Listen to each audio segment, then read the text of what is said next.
유대의 명절인 유월절이 가까워오자 예수님께서는 예루살렘으로 올라가셨습니다.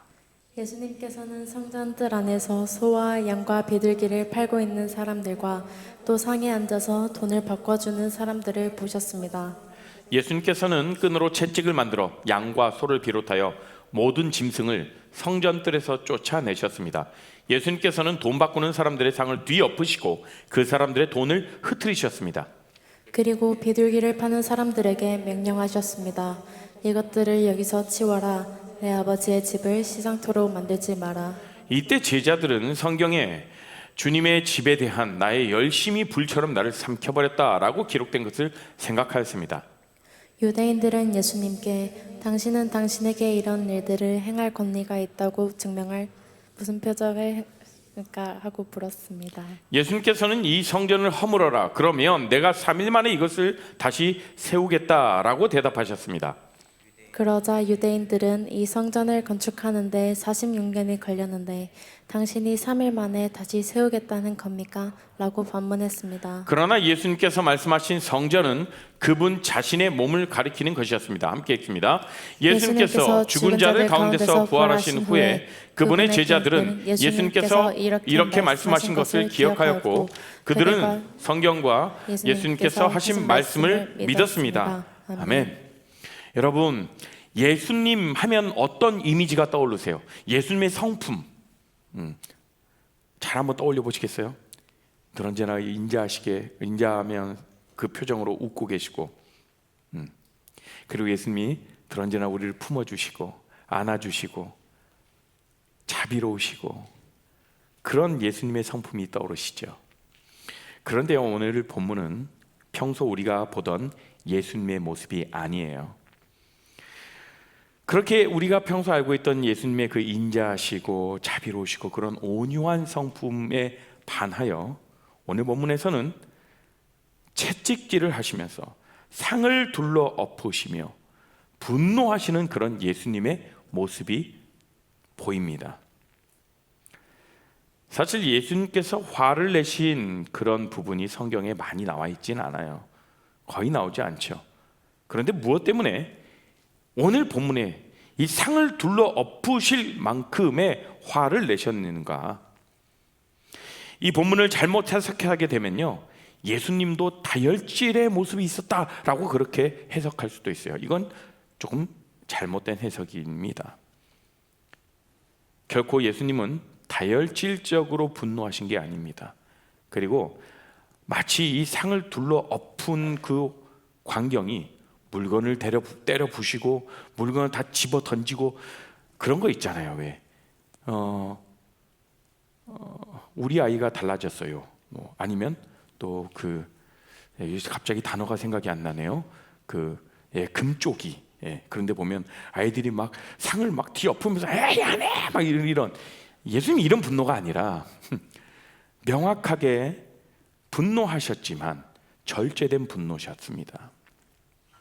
사실 오늘 말씀을 나눌 그 주제가 예수님의 분노에 대해서 우리가 좀 한번 보려고 했는데 다시금 이 말씀을 계속해서 묵상하면서 말씀을 준비하다가 그 분노에 대한 예수님의 분노에 대한 건 좀 다음에 나누고 좀 다른 것을 좀 나눠봐야겠다라는 것을 생각이 들어서 분노에 대한 이야기는 다음에 또 이어가도록 하겠습니다. 자, 이제 예수님께서 예루살렘 성전으로 들어가셔요. 그런데 그 성전 안에 양과 소와 비둘기를 파는 상인들과 돈을 바꿔주는 환전상들이 있었습니다. 그들을 보고 예수님께서 노끈으로 채찍을 만드셨어요. 그리고 그 채찍을 휘두르시면서 모든 양과 소를 그 상인들과 함께 성전에서 내쫓으시고 환전상에 그 돈을 다 뒤엎으시고 상을 뒤엎으시는 그런 일을 하셨죠. 도대체 예수님이 왜 이렇게 화가 나셨을까요? 예수님은 어떤 죄인도 다 받아주셨잖아요. 그리고 온 인류의 죄를 지시고 십자가에서 죽으신 분이에요. 그런데 그 예수님이 이토록 화를 내셨다라면 여기엔 도대체 무슨 까닭이 있었을까? 우리가 오늘 본문 말씀이 좀 마음이 무겁게 다가오고 예수님 왜 이런 모습이 보이실까? 예수님도 화를 내시네. 그러니까 나도 화를 내야지. 이런 입장에서 본문을 바라보기보다는 도대체 정말 왜 이렇게 화를 내셨는가 우리는 분명히 알아야 할 이유가 있죠. 사실 우리도 그럴 수 있기 때문에 그래요. 예수님 도대체 왜 이렇게 화를 내실까? 아주 쉽게 간단하게 여러분이 잊어버리지 않도록 먼저 말씀을 드리자면, 왜 이렇게 화를 내셨냐면 겉과 속이 다른 신앙생활에 대해서 화를 내신 거예요. 겉과 속이 다른 신앙생활에 대해서 화를 내신 겁니다. 지금 예수님이 뒤엎으시고 내쫓으셨던 그 소와 양 비둘기를 파는 상인들은 다 하나님께 제사를 좀 잘 지내자고 돕고 있는 사람들이에요. 자, 오늘의 본문 배경은 보십시오. 6월절이었더라 라고 얘기를 하죠. 6월절이 가까웠어요. 이제 곧 6월절, 우리도 이제 설 명절이 다가오잖아요. 그러면 어떻죠? 고향으로 저희가 부모님들과 다 같이 함께 내려가지고 막 그러잖아요. 부모님들과 만나고 식구들과 만나고. 이 시대에 6월절이라고 하면 그 6월절을 기념하여 예루살렘에 있는 성전에 모든 흩어져 있는 디아스포라, 그러니까 그 유대인들이 모든 전 세계 각자 퍼져 있는 그 유대인들이 그 예루살렘 성전으로 다 모입니다. 몇 날 며칠이 걸리고서라도 어떻게 차가 있었겠어요? 교통편이 그렇게 편했겠어요? 몇 날 며칠을 걸려서라도 그 6월절에 제사를 지내기 위해, 한마디로 말하면 오늘날의 예배를 드리기 위해 그 예루살렘 성전으로 다 모여들었습니다. 그런데 이때까지 예배 형태는 어떤 것이었냐면 제물을 바쳐서 제사를 드리는 그것이 예배 형태였어요. 지금 우린 그렇게 제사 형태로 예배를 드리지 않죠.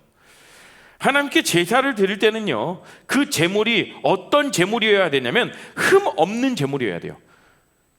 조금이라도 그 제물에 흠이 있다, 몸에 좀 상처가 있다, 그 제물로 바칠 수가 없는 거예요. 율법이기 때문에 철저하게 지켜 나갔습니다.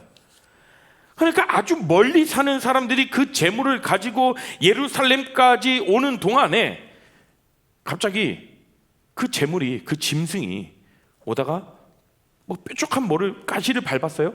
그래서 발에 피가 나요. 그러면 그 제물로 드릴 수 없는 거예요. 그러면 어떻게 해요? 그 사람 6월절 지켜야 되는데 어떻게 합니까? 굉장히 난감해지는 상황이 오는 거죠. 그러니까 어떤 이들은 수백 킬로미터를 와야 하는 자들도 있었는데 제물로 바칠 그런 짐승들이 흠이라도 났다라면 제사를 못 드려버리는 거예요. 자기 몸 하나 걸어오기도 힘들었겠죠. 그렇죠? 그런데 그 제물을 잘 돌보면서 흠이 나지 않도록 그렇게 예루살렘 성전까지 오기는 굉장히 힘들었을 거란 말이죠. 그리고 한편으로는 성전세를 냈어야 돼요. 성전에 들어오려면 성전세를 냈어야 되는데 성전세는 그 로마 황제가 새겨진 그 로마 화폐를 성전세로 낼 수가 없었습니다. 그래서 황제 이미지가 들어가 있지 않는 두로의 화폐로만 성전세를 낼 수 있었어요. 그러니까 전 세계적으로 흩어있던 사람들이 자기 지역의 화폐를 갖고 있었겠죠. 우리도 비전 트립에 가면 환전하는데 굉장히 꽤 시간을 많이 걸리거든요. 그것처럼 각 세계에 흩어져 있는, 온 세계에 흩어져 있는 그 디아스포라, 그러니까 그 유대인들이 하나님께 제사를 드리기 위해 제물을 가지고 오는데 거기에 또한 성전세를 내려고 하니 그 자기가 가지고 있는 돈과 그 화폐와 두로의 화폐로 같이 환전을 해야 되는 그런 상황이에요. 그래서 두로의 화폐로 교환해주는 환전상이 있었던 거예요. 그러니까 매년 이렇게 수고해서 그렇게 예배하지 말고 우리가 조금 더 효율적인 방법을 찾아보자 라고 했던 것이 바로 성전 뜰에서 그저 돈만 가지고 오면 잘 관리된 재물을 팔았던 거예요. 얼마나 편리하고 합리적입니까? 그렇죠? 먼 길을 옵니다. 매번 그렇게 재물에 흠이 나고 그리고 또 다시 돌아가서 또 흠 없는 재물을 또 다시 데리고 와야 되고, 이런 수고를 다 덜어주니 얼마나 편리하고 좋습니까? 여러분들 이런 생각 안 드세요? 꽤나 합리적이다. 사실 하나님께 제사를 잘 드려보자는 그런 취지지 않습니까? 흠이 없는 그런 제물을 한번 드려보자. 멀리서부터 제물을 가지고 오는 그런 수고도 덜고 흠 없는 온전한 제물도 바칠 수 있는 것 아니겠습니까? 무엇보다도 자신의 삶의 효율성을 따져봤을 때 괜찮은 거 아니에요, 여러분? 어떻게 생각하세요? 괜찮다. 손 한번 들어볼까요? 이거 문제 없다. 손 괜찮다. 나머지는 다 결코 안 됩니다. 네, 이런 건가요? 네. 이 모습에서 우리가 두 가지를 살펴보면서 우리의 삶에 이 말씀을 비춰보려고 합니다. 첫 번째로 우리가 봐야 될 것은 무엇이냐면 겉과 속이 다른 신앙이에요. 자, 이런 모습을 잘 들여다보면 겉으로만 그렇지 속으로는 아주 탐심이 가득해서 다 욕심으로 돈을 벌려는 그런 목적으로 그렇게 하고 있었다는 거예요. 온 세계에서 예배를 드리고 오는 자들에게 온전한 제물을 제공하고 그리고 성전세를 낼 그 화폐를 환전해 주는 일 얼마나 좋아, 얼마나 합리적이고 편리해. 그런데 속으로는요 어떤 일들이 있었는지 보십시오. 제사장들이요 그 제물을 검사할 때 이걸 제물로 바칠 수 있겠다 없겠다 제사장이 검사를 합니다. 그런데요 그렇게 집에서 가져온 제물들, 온전한 제물, 흠이 나지 않는 제물들도 다 불합격 판정을 내리는 거예요. 성전 뜰에서만 사온 그 제물만 합격을 주는 거예요. 그러니 비싼 가격에 성전 뜰에서 파는 제물을 사서 바쳐야 되고 또 환전 수수료를 엄청나게 매긴 바람에 그것 때문에 또 엄청난 수익이 생기게 됩니다. 그 이익이 다 제사장들에게 가는 거죠. 그러니까 제사장들과 상인들이 결탁해서 그렇게 마음을 맞춘 겁니다. 하나님의 성전이요 아주 탐심의 소굴이 되어버린 것이죠. 예수님께서 그 모습에 대해서 분노하신 거예요. 단지 그 주의 전에서 장사를 하고 이런 모습에 분노하셨다기보다는 하나님의 성전이 어떤 성전입니까? 어떤 곳입니까? 주님을 예배하는 곳이죠. 주님의 은혜를 받는 곳이고 구원의 확신을 얻는 곳이고 하나님의 임재를 경험하는 그 장소에서 이러한 탐심이 가득한 이러한 소굴로 만들어 버린 것에 대해서 예수님은 크게 분노하신 겁니다. 인간이 타락하고 난 다음에 하나님께서는 함께 하실 수 없었죠. 이전에 하나님과 함께 아담과 하와는 같은 곳에 머물면서 서로 이야기를 하면서 깊은 친밀한 관계를 누렸죠. 그런데 타락하고 난 뒤에는 더 이상 하나님과 인간과 하나님은 함께 할 수 없었습니다. 우리에게는 어떻게 보면 정말 절망적인 이야기죠. 그때 하나님께서 용서받을 수 있는 곳, 우리가 회개하면 용서받을 수 있는 곳이 바로 어떤 곳이냐면 제사를 드리는 곳으로 하나님께서 만들어 주셨어요. 하나님께 기도할 수 있는 곳, 하나님께 예배할 수 있는 장소, 하나님께서 그것을 인간에게 허락해 주셨죠. 그게 바로 성전이에요. 그래서 예수님께서는 그곳을 아버지의 집이다라고 그렇게 말씀하시고 만민이 기도하는 집이다라고 그렇게 말씀하신 곳이 바로 성전이죠. 다시 말해 성전은 우리가 하나님의 은혜를 경험하고 받는 곳이고 그리고 구원의 역사를 경험하는 곳이에요. 그러니 이 성전이 타락했다라는 말은 무엇이에요? 그 구원의 길이 막혔다라는 것이죠. 은혜의 길이 막혔다라는 것이죠. 이스라엘 백성들에게 성전은요 영적인 생명줄과도 같은 곳이에요. 그런데 성전이 타락해버리면 어떻게 됩니까? 이스라엘 백성들에게는 더 이상 소망이 없는 것이죠. 더 이상 생명줄이 없는 거예요. 생명이 끊겨버리는 것이죠. 자, 오늘 본문을 쓴 저자 사도 요한은요 13절에서부터 아주 의미심장하게 타락해버린 이들을 지적합니다. 개역 개정으로 보십시오. 13절 전반부에 이렇게 이야기합니다. 유대인의 유월절이 가까운지라. 여러분, 여기서 이상한 거 발견하지 못하겠어요? 빨간색으로 제가 지금 체크해놨는데 유대인의 유월절. 여러분, 유월절은 누구의 유월절입니까? 원래 유월절은, 이 유월절을 제정하신 분은 출애굽기 때에 여호와 하나님이시죠. 출애굽기 12장 11절에 보면 이것이 여호와의 유월절이니라 이렇게 이야기합니다. 그런데 지금 보십시오. 사도 요한은 무엇을 지적하면서 이야기를 합니까?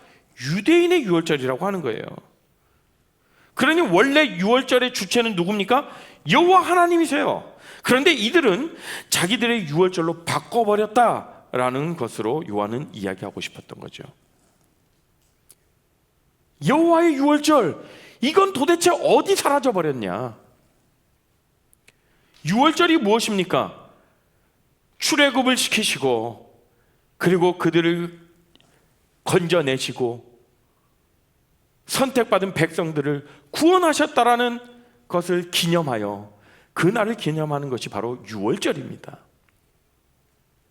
그러니 그들을 구원하시고 그들을 건져내신 분이 누구십니까? 제가 묻잖아요. 누구십니까? 하나님이시죠. 우리 여호와 하나님이신데 그 유월절의 주체를 자신들로 바꿔버린 거예요. 그저 유대인이 만든 껍데기뿐인 유월절이다라고 이렇게 사도 요한은 말하고 싶은 것입니다. 이러한 타락한 유대인들 그리고 타락한 성전을 보고 예수님께서 그렇게 진노하신 것입니다. 그러니 이 성전 타락의 핵심은 무엇이냐면 겉과 속이 다른 것이죠. 겉으로만 하나님을 믿지 속으로는 세상을 섬기고 탐심이라는 그런 다른 마음을 가지고 있는 거죠. 여기서 우리가 형식적인 신앙생활, 예수님을 믿어도 그냥 종교로서 믿는 것, 이것이 얼마나 무서운 것인가를 우리는 깨달아야 돼요. 겉으로는 하나님 믿어요. 교회도 나옵니다. 예배도 드리고 헌금 생활도 하고 봉사도 해요. 겉으로는 하나님 믿는 사람처럼 보여요. 그런데 문제는 무엇입니까? 우리들의 마음의 중심인 거죠. 우리의 마음의 중심이 하나님께서 그 마음의 주인 되신 사람인가? 정말 내 마음의 주인이 누구인가? 하나님이신가? 아니면 온통 내 탐심과 내 욕심과 내가 주체가 되어서. 여러분들 이 자리 가운데 예배하러 나왔습니다.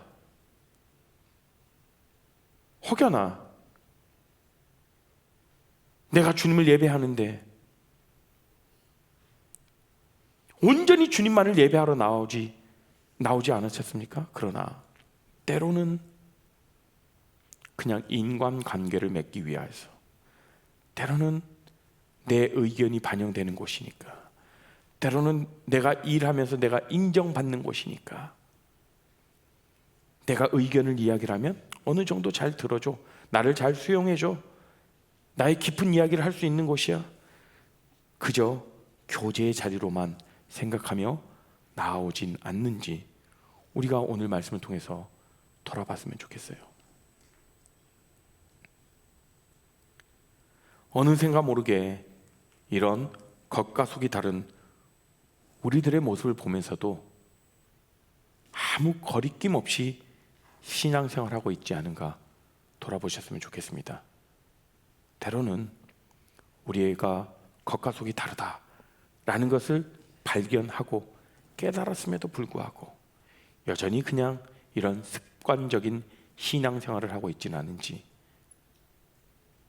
여전히 자기 중심적으로 생각하고 예배 자리에서도 주의 은혜를 사모하지 않고 그저 인간관계를 맺기 위해 내 이야기를 털어놓는 것, 그 정도로만 생각한다면 더 큰 문제는 무엇이냐면, 제가 말씀드렸지 않습니까? 조금 전에도 겉과 속이 다른 나를 발견했음에도 불구하고 그걸 용납하면서 그냥 그저 그렇게 하나님 앞에 나아가는 그런 모습들이에요. 겉으로만 예수님이 교회의 머리시고 주인이시지 실제로는 완전히 자기 마음대로 자기 뜻대로 신앙생활하는 이런 모습을 예수님께서는 무섭게 경고하신 것입니다. 이런 모습 속에서도 과연 우리가 하나님을 예배한다라고 할 수 있겠습니까, 여러분? 하나님을 내 삶의 주인으로 모시며 살고 있습니다 라고 말할 수 있겠어요? 유대인들이 여호와 하나님의 유월절을 자기들의 유월절이라고 한 것처럼, 요한이 그렇게 찝어냈던 것처럼 신앙생활과 예배의 주체도 온통 내가 되어버리는 그런 안타까운 모습들이 얼마나 많은지 몰라요. 우리가 예배를 드릴 때 어떻게 하죠? 신령과 진정으로 주님을 예배합시다 라고 이렇게 선포하지 않습니까? 우리의 전 인격을 다하여 드리는 예배예요. 우리의 마음의 중심으로 온전히 주님을 찬양하고 나에게 베풀어 주신 그 은혜를 기억하며 감사로 나아가는 그런 여러분들의 예배의 자리가 되기를 소망합니다. 그런 예배를 회복하길 바라요. 어느샌가 무미건조한 예배가 되었습니까? 어느샌가 그냥 습관적인 예배가 되었습니까? 그렇다면 다시 한번 이 예배의 자리에서 정말 하나님이 주시는 그 은혜에 감겨 하나님이 정말 날 사랑하시구나 하는 그 사랑을 맛보는 장소가 바로 이곳, 이 예배의 장소가 되기를, 이 예배 생활이 회복되기를 주님의 이름으로 축복합니다. 우리가 두 번째로 봐야 될 것, 허물어야 할 것은 과감히 무너뜨려야 한다는 것이죠. 우리가 19절 말씀 한번 볼까요? 19절 말씀 함께 읽도록 하겠습니다. 시작. 예수님께서는 이 성전을 허물어라. 그러면 내가 3일 만에 이것을 다시 세우겠다라고 말씀하셨습니다. 자, 예수님께서는 장사하는 상인들을 다 내쫓으십니다. 그리고 상을 다 엎어버리세요. 그리고 한 가지를 더 말씀하시죠. 이 성전을 허물어라. 이 성전을 허물라고 말씀하셔요. 처음에는 하나님을 경배하고 하나님을 예배드리겠다라고 정말 아름답게 건축한 이 성전이 이제는 인간의 탐심을 채워나가는 장소로 그렇게 변질되어 버린 그 성전을 어떻게 하라고? 허물라고 말씀하세요. 하나님의 전이라도, 하나님 세우신 교회라도 그것이 더 이상 교회의 기능을 하지 않고 더 이상 그곳에 겉과 속이 다른 예배가 진행될 때, 그럴 때 하나님은 교회라고 할지라도 성전이라고 할지라도 허물으십니다. 성전들에서 장사를 하고 환전을 하는 이런 모습들, 사실 여러분 필요에 의해서 생겨난 것입니다. 물론 그 마음에는 다른 이득을 바라는 것도 있었고요. 사실 이렇게 되어버린 모습이 어쩌면 유대인들에게서는 지극히 일상적인 모습이 되었을 거라고 생각해요. 왜냐하면 그렇게 제사를 드리는 것이 이들에게는 편리해졌거든요. 꽤나 효율적이었거든요. 그러니 이들에게는 이러한 모습을 계속해서 반복하면서 익숙해져 버린 거죠. 필요에 의해서 생겨난, 그리고 하나님께 온전히 예배를 드리기 위한 이런 배려가 이제는 하나님은 온데간데 없고 필요에 의한 그런 배려만이 목적이 되어버렸기 때문에 예수님께서는 이러한 것을 명확하게 지적하시면서 성전 허물어 라고 이야기하시는 거예요. 여러분, 우리 신앙생활에 있어서 마치 습관처럼 하는 그런 말씀 묵상과 기도 생활, 이러한 경건 생활마저도 혹시 여러분 익숙함으로 남아있지 않습니까? 아니면 또 예배를 드리는데 효율을 따지고 편리함을 추구하는 그런 모습이 때로는 있지 않습니까, 여러분? 여러분, 코로나 팬데믹을 거치면서 온라인 예배라는 것이 크게 자리 잡았죠. 물론 시대적 흐름과 필요에 따라 이루어진 것이죠.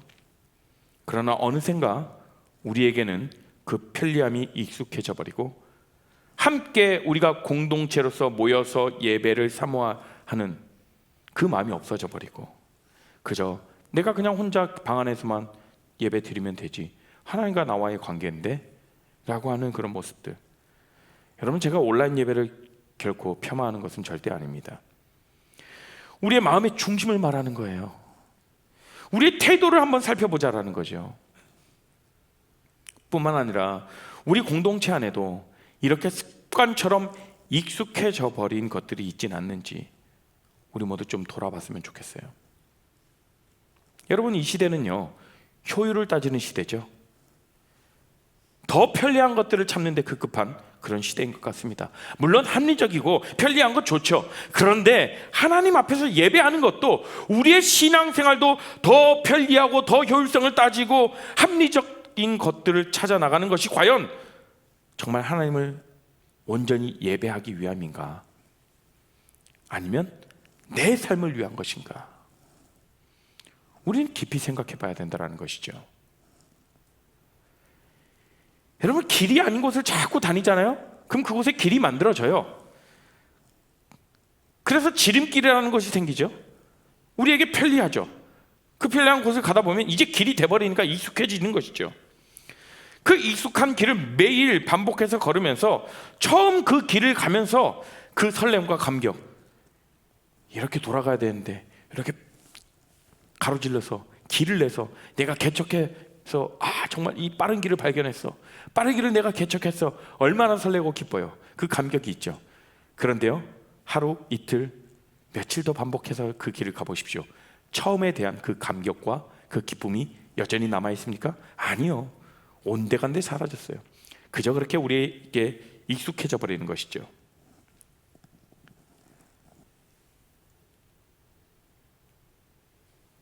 그러기 위해서는 그 길의 의미를 잃지 않아야 됩니다. 예수님은 목적을 잃어버린 그 성전에서 그렇게 화를 내신 거예요. 성전을 찾는 자의 목적은요, 반드시 그 성전의 주인 되신 주님이 목적돼야 돼요. 그저 익숙함에 젖어서 편리함에 갇혀버려서 마치, 왜 그런 노래 있지 않아요? 깊은 산속 옹달샘 누가 써먹나요? 네. 세수하러 왔다가 뭐만 하고 간다고요? 물만 먹고 가지요. 네. 세수하러 왔다가 물만 먹고 가는 그런 토끼처럼 그런 신앙생활하는 모습이 우리들 가운데 있다라면, 주님은 오늘 우리에게 말씀하십니다. 과감하게 허물어라, 다 부셔버려라 라고 예수님이 이렇게 우리에게 말씀하시는 거예요. 그렇게 오늘도 우리들의 마음을 향해서 그 말씀의 채찍을 휘둘러야 된다는 것입니다. 일상에 젖어 있고 익숙함에 물들어 있고 편리함에 갇혀 있는 그런 나의 신앙생활에 무미건조한 그런 발걸음을 이제 주님과 동행하는 그런 설렘과 기대함과 감격의 걸음을 내디딜 수 있도록 우리가 주님께 그렇게 우리의 익숙함을 던져버리길 소망합니다. 우리의 편리함을 이제 던져버리길 바라요. 우리의 효율성을 따지는 그런 것들을 이제는 과감하게 던져버리고 허물어야 할 것들이죠. 하나님 앞에 이 익숙함을 허물어 버리십시오. 과감하게 던지시길 바랍니다. 주님은 우리 한 사람 한 사람을 성전이라 불러주셨습니다. 내 마음이 정말 주님의 성전이 되어서 그 성전의 목적대로 살아가고 있는가 돌아보자라는 것이죠. 성전의 목적이 무엇입니까? 주님을 온전히 예배하고, 주님을 온전히 예배하는 것, 그것이 바로 성전의 목적입니다. 그러니 주의 전이 된 우리들의 몸을 어떻게 해야 됩니까? 정결케 해야 되는 것이죠. 혹여나 반복되는 죄로 인해서 내 몸을 망가뜨리고 더럽히고 있다라면 주님께서 우리를 전으로 불러주시고 우리를 성전이라고 얘기를 해주시고 그 목적대로 우리가 주님께 예배하는 삶이 되기를 소망합니다. 그 변질되고 타락한 성전을 허물고 예수님께서는 3일 만에 다시 세우시겠다라고 말씀하셔요.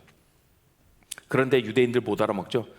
이걸 어떻게 3일 만에 다시 세우겠냐라고 얘기하시는데, 예수님 말씀하신 그 성전은 실제 그 성전을 말하는 것이 아니라 우리 마음의 성전을 이야기하는 거예요. 이 말씀은 예수 그리스도의 죽으심과 예수님께서 다시 3일 만에 살아나신 그 부활을 예표하신 말씀이에요. 탐심이 가득하고 온갖 자기 중심적으로 편리함으로 그 익숙함을 여기며 살아가는 우리들의 마음을 다 무너뜨리면 예수님께서 다시 그 무너뜨린 마음 가운데 다시금 세워주신다라는 것을 말하는 거예요. 예수님께서는요, 우리의 죄를 위해 대신 죽어주심으로 끝나는 것이 아니라 다시 살아나셔서 완전한 승리를 선포하셨죠. 여러분, 우리가 신앙생활하면서 굳어져 버린 그 익숙함 때문에 우리가 온전한 예배를 드리지 못하고 있는 그런 모습들을 다 깨트려 버리고 내던질 때 주님은 다시 우리의 삶에 회복을 부어 넣어 주십니다. 그 익숙함을 내던지는 것, 때로는 그 편리함을 내던지는 것, 그것을 허물어 버리는 것, 이거 내려놓으면 어떡해? 때로는 두렵기도 하고 걱정스럽기도 하고 염려스럽기도 합니다. 그런 마음이 앞선다라면 우리를 회복하실 그 예수님을 바라보십시오. 우리를 다시 일으켜 세우실 그 예수님을 신뢰함으로 그분을 믿고 나아가 보십시오. 여러분들이 안정감으로 갖고 있고 여러분들이 익숙함으로 가지고 있는 것들, 그것이 없어졌을 때 내 삶 가운데 굉장히 흔들릴 수도 있어요. 그러나 그것을 붙잡아 주시고 다시 세우실 분 예수님이신다는 거예요. 그 예수님을 신뢰함으로 믿고 그 모든 것들을 우리가 던지며 나가기를 소망합니다. 말씀을 정리합니다. 주님은 겉과 속이 다른 우리들의 신앙을 지적하시죠. 그리고 그 마음을 허물라라고 말씀하십니다. 또 이 시대가 요구하는 가치관을 우리의 신앙에도 적용해서 그 편리함과 효율성을 따지며 그것이 이제는 완전히 굳어져서 익숙해져 버린 우리들의 마음을 내던지라고 말씀하셔요. 오늘 예수님께서 그토록 화를 내시면서 지적하는 그 말씀을 한번 떠올려 보십시오. 그 말씀을 떠올리시면서 혹여나 내 안에도 그러한 마음과 모습들이 있진 않는지 돌아보기를 원합니다. 그리고 우리의 몸과 마음이 주님께서 말씀하신 그런 온전한 성전이 되기를 우리가 주님 앞에 우리의 모든 마음들을 내려놓고 주님, 우리의 마음을 다스려 주십시오. 주님께서 우리의 몸이 성전이라고 하셨으니 그 성전을 그의 목적대로 우리는 살아가겠습니다 라고 결단하며 고백하는 우리 모두가 되기를 간절히 소망합니다. 우리 함께 이 시간 우리의 마음의 고백을 드리며 이 찬양의 가사를 좀 우리가 묵상하며 고백했으면 좋겠습니다. 내 마음의 한 자리, 가장 귀한 그 한 자리, 그 자리 가운데 주님을 모십니다. 내 마음이, 내 몸이 주의 성전이 되어 주의 말씀으로 가득 차게 하여 주시옵시고 그 말씀이 우리의 삶 가운데, 우리의 심령 가운데 깊이 뿌리 박혀서 우리의 삶의 변화가 일어나게 하시고 혹여나 우리 생활 가운데, 우리 삶 가운데에서 우리가 추구하는 그 가치관을, 이 세상이 외치고 있는 그 가치관을 우리 신앙생활에도 빗대어서 그렇게 적용시키려고 하는 그런 모습들이 있진 않은지 돌아보면서 오늘 우리 말씀을 기억하며 함께 찬양하며 나아가길 소망합니다. 우리들을 위하여, 우리들을 위하여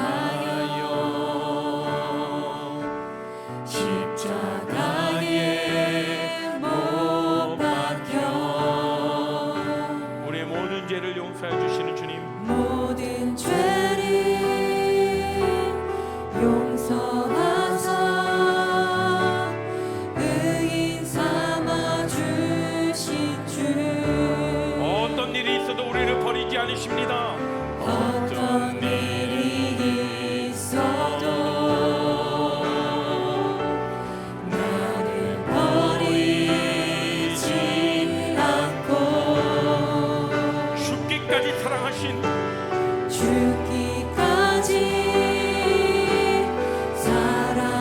하신 예수님을 바라보며 우리가 찬양하며 나의 나갑니다. 귀한 예수님 그 예수님을 내 마음 가운데 모시며 나갑니다. 내 마음의 한 자리 가장 귀한 그 자리 주 오셔서 앉으소서 주님만 나의 보배 내 마음에 내 마음의 한 자리 가장 귀한 그 자리 주 오셔서 다스리소서. 주 오셔서 다스리소서 주님만 나의 영광 내 마음의 한 자리 내 마음의 한 자리 가장 그 귀한 자리 주님을 모시고 가장 귀한 그 자리 주 오셔서 앉으소서 주님만 나의 보배 내 마음의 한 자리 가장 귀한 그 자리 주 오셔서 다스리소서 주님만 나의 영광 이 시간 우리가 함께 기도하며 나아가길 소망하는데요, 우리가 이렇게 오늘 말씀을 기억하며 기도하셨으면 좋겠습니다. 때로는 우리 마음 가운데에 익숙해져 버린 것으로 습관적인 그러한 신앙생활을 하고 있지는 않은지, 정말 이 자리 가운데 예배 자리 가운데 나오지만 우리가 교회에 나오고 신앙생활을 한다고 하지만 정말 우리의 겉모습과는 다르게 정말 우리가 온전한 마음으로 주님을 예배하고 있는지, 주님을 그렇게 높여드리는 삶, 주님을 주인으로 모시는 삶을 살고 있는지 우리의 모습을 돌아보면서 때에 따라 우리가 필요에 따라 또 우리의 마음이 계속해서 변하는 우리의 모습도 있지 않은지 돌아보셨으면 좋겠습니다. 그러면서 이 시간 가운데 우리가 결단하며 나아갔으면 좋겠어요.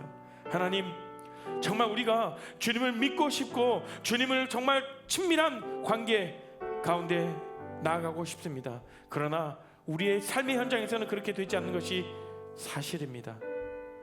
그러나 주님께서 우리의 삶 가운데 오셔서 우리를 붙잡아 주신다면, 내 마음 가운데 오셔서 우리 마음 가운데 주인된 그 삶을 살아가신다면, 주님을 주인으로 모시고 그렇게 살아간다면 우리는 충분히 우리의 삶의 현장에서도 우리가 겉과 속이 같은 그런 신앙생활을 하며 나아갈 수 있음을 고백합니다. 주님, 우리 삶 가운데 찾아와 주십시오. 우리 삶 가운데 역사해 주십시오. 내 삶 가운데 말씀하시고 우리의 삶을 붙들어 주십시오라고 우리가 주여 한번 부르짖고 주님께 간절히 기도하며 나아갑니다. 주여 한번 부르짖습니다. 주여, 주님 아버지, 이 시간 가운데 온전히 기도합니다. 하나님, 우리가 정말 우리의 삶 가운데에서, 우리의 삶의 현장 가운데에서 하나님, 우리가 주님을 아버지, 주님과 아버지 그 모습들이 그 달라가는 그 모습들을 바라볼 때가 너무나도 많습니다. 그 가운데 주님 아버지 함께하여 주시옵시고, 주님 아버지 그 마음 가운데 우리가 함께하여 주시고, 우리의 마음 가운데 찾아오셔서 우리에게 말씀하여 주시고, 좀 우리에게 함께하여 주시고, 우리에게 아버지 위로하시고 우리를 격려하여 주시옵시고, 다시금 우리가 우리에게 일으켜 세우시고 우리를 회복해 하신 그 주님을 우리가 붙들 수 있도록, 주님 그 주님을 바라보며 나아갈 수 있도록 믿음의 눈을 허락하시고 믿음의 마음을 허락하여 주시옵소서. 혹여나 우리의 삶 가운데서 우리의 신앙생활하면서 우리가 습관적으로 살아가고 우리가 정말 편리함을 추구하고 나아가고 있는 그것이 익숙해져 버린 것이 있더라면 우리가 과감하게 던져나가고 허물을 수 있도록 그런 힘과 용기를 허락하여 주시옵소서. 주님과 함께 하시고 주님을 바라봅니다. 하나님, 그렇습니다. 하나님께서 우리에게 함께 하신다라면 정말 우리가 신앙을 지켜나가기 힘든 그 우리의 삶의 현장 가운데서 그 신앙을 잘 지켜나갈 수 있음을 우리는 확신하며 믿음으로 선포하며 나아갑니다. 그 주님께서 우리와 함께 하시고 우리 가운데 말씀하여 주시고 우리에게 힘과 용기를 허락하여 주시옵소서. 우리가 그렇게 주님을 의지하며 나아갑니다.